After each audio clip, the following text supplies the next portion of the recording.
This is Dale, and I thank you for joining with us. This is lesson 1 of the course, Passing the Mantle. And this is the 5th video, so make sure you've seen the previous videos.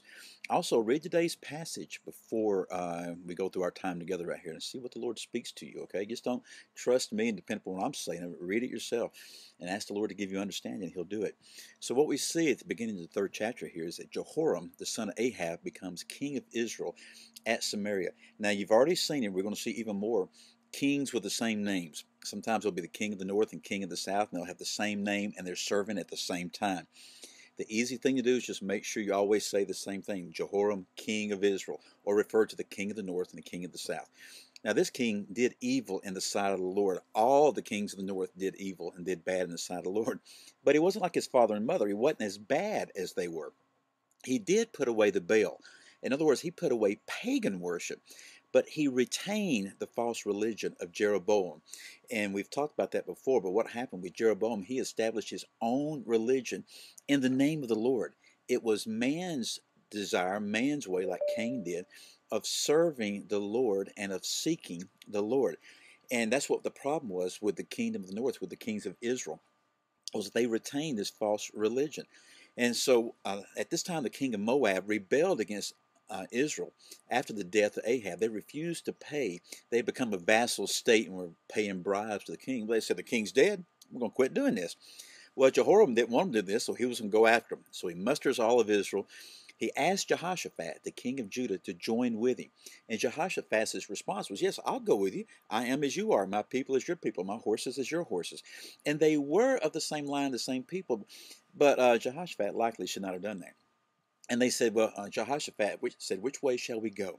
And he said, well, let's go by Edom, which is the south. So they went by the way of Edom, and the king of Edom joined them, because Edom was also a vassal state at that time. And so they were 7 days into this journey, and all of a sudden they run out of water. And no water for the army, no water for the cattle. It's just that they went too hastily. Were they unprepared? Were they foolish? You know, what happened here? Well, the king of Israel cries out, oh, alas, for the Lord has called these 3 kings to give them into the hand of Moab. In other words, it was his idea. Okay, he brought the 3 kings together to go after Moab, to make Moab pay them money.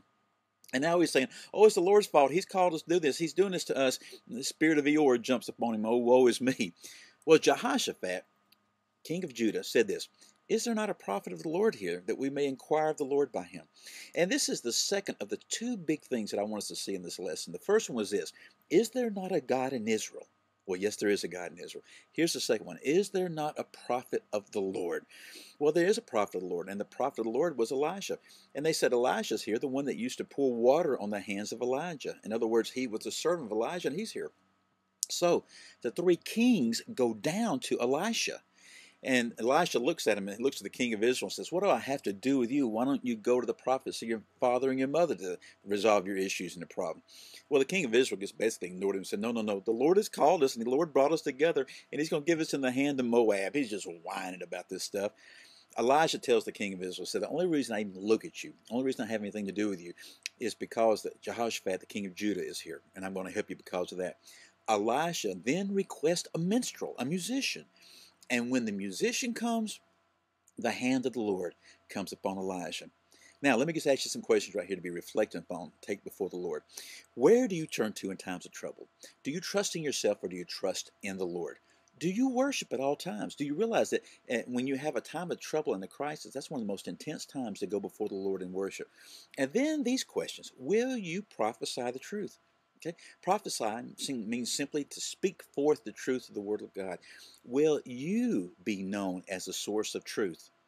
And then the 2 big questions I just mentioned: is there not a God, and is there not a prophet of the Lord? I've got news for you, and you know this already. There is a God. And the prophet of the Lord is the servant of the Most High God, who has been saved and is filled with the Holy Spirit, who is willing to walk and speak forth the truth of the Lord.